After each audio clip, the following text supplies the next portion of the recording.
حضرت یعقوب علیہ السلام نے اسرائیل سے وعدہ لیا تھا کہ میری روح قبض کرنے کے لیے اچانک نہیں آنا، پہلے کوئی قاصد بھیج دینا تاکہ میں موت کی تیاری کر لوں۔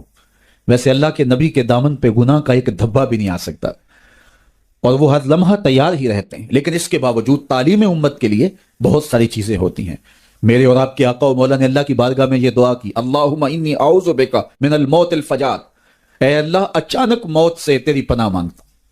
اچانک موت آتی ہے اور انسان کو تلافی کا، توبہ کا موقع بھی نہیں ملتا، تو اچانک اموات سے پناہ مانگی گئی۔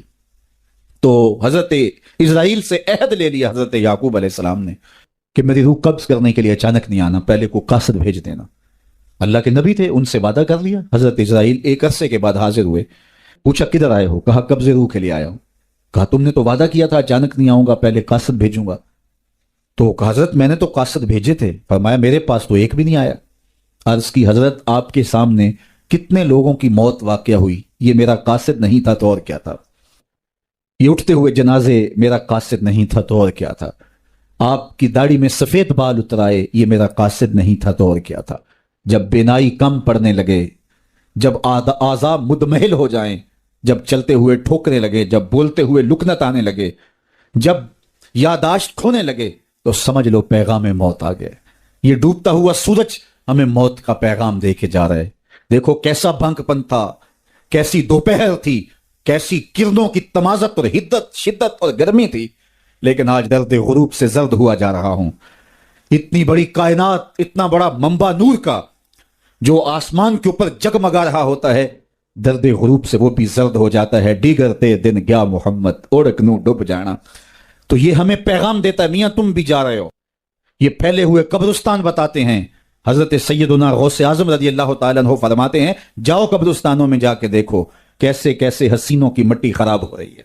جو بدن پہ چٹکی بھی نہیں پڑنے دیتے تھے مٹی کی، آج ان کے کفن بھی تار تار ہو گئے ہیں۔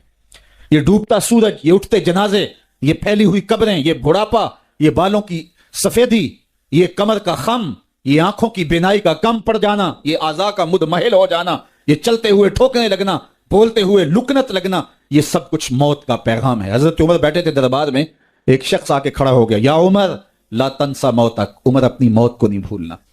حضرت عمر یوں کامتے ہیں جس طرح بید کی شاخ کامتی ہے۔ اللہ اکبر۔ کہا میاں روز آ جایا کر اور مجھے روز یہ میسج دے دیا کر۔ بڑی بزم میں وہ آ کے کہتا ہے عمر موت کو نہیں بھولنا۔ مہینے کے بعد مشاہرہ بھی دیتے ہیں۔ ایک دن آیا، اس کا شکریہ ادا کیا، مشاہرہ دیا، آج کے بعد نہیں آنا۔ مجھ سے کوئی گستاخی ہو گئی؟ نہیں۔ کوئی اور شخص آنے لگا؟ نہیں۔ تذکیر موت کی ضرورت نہیں رہی؟ فرمایا نہیں۔ تو پھر مجھے چھٹی کیوں دی جا رہی ہے؟ تو حضرت عمر روئے، داڑھی پہ ہاتھ رکھا، ایک بال الگ کر کے کہا یہ دیکھ میری داڑھی میں سفید بال آ گیا، اب تیرے آنے کی ضرورت نہیں ہے، یہ بال ہی مجھے چین سے نہیں بیٹھنے دے۔ ہماری تو پوری داڑھی بھی سفید ہو جائے نا۔ میاں صاحب بولے ہڈیاں کمبن، گوڈے کھڑکن تے اڑ گیا لک تیرا، اجے بھی بدیوں باس نہ آئوں، جیو مرد دلیرا، فما اصبرہم علی النار۔ اللہ قرآن میں فرماتا ہے لوگوں کا آگ پہ کتنا حوصلہ ہے، کتنا حوصلہ ہے لوگوں کا آگ پہ۔ کہتے ہیں دیکھو دیکھی جائے گی، کہتے ہیں دیکھ لیں گے۔ کوئی کہتا ہے فلاں بخشا گیا تو میں بھی بخشا جاؤں گا۔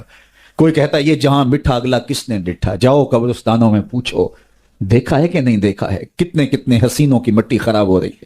تو قبل اس سے کہ وہ وقت آئے کوئی حجت باقی نہ رہے، مجھے اور آپ اپنی زندگی کو اللہ کے حضور سپرد کرنا ہے، اور موت کا ذائقہ ہر ایک نے چکھنا ہے قبل اس سے کہ وہ وقت آ جائے اور پھر پچھتاوا ہو۔ آج میں اور آپ اپنی زندگی کو اللہ کے حضور پیش کرنے سے پہلے اپنے آپ کو تیار کریں۔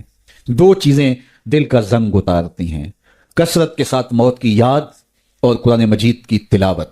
ادارت المصطفیٰ کی فکر لوگوں کو معاد سے جوڑنا اور کتاب اللہ سے ان کو مربوط کرنا ہے، اور اسی فکر کے اوپر ملک کے بلکہ دنیا کے ایک گوشے پہ اس پیغام محبت کو پھیلایا جا رہا ہے، تاکہ اگر ہم اپنے دلوں کو مصفہ کرنا چاہیں، اپنے باطن کی پاکیزگی اور طہارت کا ساماں کرنا چاہیں، تو ہمیں یہ کرنا ہوگا۔ اور یہ نسخہ دلوں کی پاکیزگی کا، دلوں کی صفائی اور ستھرائی کا، یہ ہمارا کوئی ایجاد کردہ نسخہ نہیں ہے، یا کسی سنیاسی بابے کا نسخہ نہیں ہے، یہ دل و قلب و نگاہ کے مرشد اولین کا بتایا ہوا نسخہ ہے، دلوں کے طبیب کا بتایا ہوا نسخہ ہے کہ اگر آپ اپنے دل مصفہ کرنا چاہیں، باطن صاف کرنا چاہیں، تو قرآن مجید کی تلاوت اور کثرت کے ساتھ موت کی یاد، یہ تمہارے دلوں کو پاک کر دے گی۔